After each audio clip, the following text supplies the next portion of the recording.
ধেয়ে আসছে কাজ্জাতুল হিন্দ, কিন্তু কবে কিভাবে আসবে এই কাজ্জাতুল হিন্দ, এই সত্যটুকু জানতে আমার সাথে থাকুন।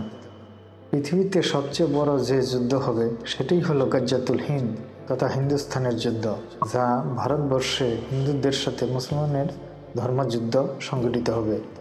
এই যুদ্ধে নিশ্চিতভাবে মুসলমানদের বিজয় হবে। আর এই ভবিষ্যৎবাণী করেছিলেন হযরত মুহাম্মদ সাল্লাল্লাহু আলাইহি সাল্লাম। কিন্তু কবে আসবে এই গাজ্জাতুল হিন্দ? বেশ কিছু হাদিসে মুহাম্মদ সাল্লাল্লাহু আলাইহি সাল্লামের গাজ্জাতুল হিন্দের ভবিষ্যৎবাণী করেছেন।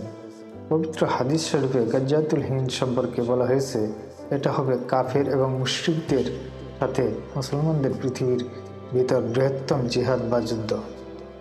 এই যুদ্ধে হিন্দুস্তানের মোট মুসলিমদের 1/3 শহীদ হবে, আরেক অংশ পালিয়ে যাবে, আর শেষ অংশ জিহাদ চালিয়ে যাবে এবং চূড়ান্ত বিজয় লাভ করবে। এ বিষয়ে সাহাবী হযরত আবু হুরায়রা রাদিয়াল্লাহু আনহু থেকে বর্ণিত, রাসূল সাল্লাল্লাহু আলাইহি সাল্লাম হিন্দুস্তানের যুদ্ধের আলোচনা প্রসঙ্গে বলেছেন, অবশ্যই তোমাদের একটি দল হিন্দুস্তানের যুদ্ধ করবে, আল্লাহ তাদের বিজয় দান করবেন। তারা হিন্দুস্তানের রাজাদের শিকল দিয়ে বেঁধে টেনে আনবে।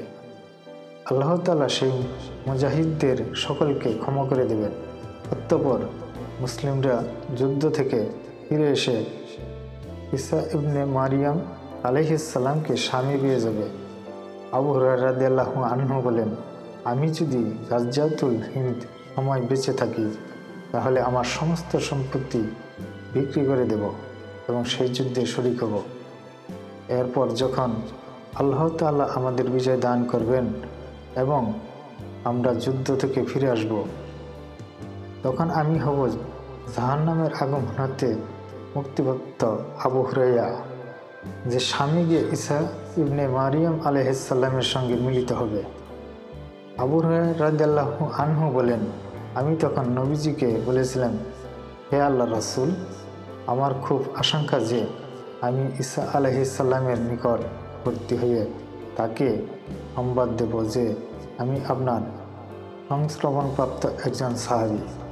এতে রাসূল সাল্লাল্লাহু আলাইহি সাল্লাম মুসকে মুসকে হাসতে হাসতে বললেন, সে যুদ্ধ তো অনেক দেরি। আমি চেষ্টা করেছি শুরু থেকে শেষ পর্যন্ত সত্য পর্যন্ত পৌঁছানো। যদি ভিডিওটি ভালো লাগে শেয়ার করে দিবেন, আর নতুন হলে সাবস্ক্রাইব করে পাশে থাকবেন। আল্লাহ হাফেজ।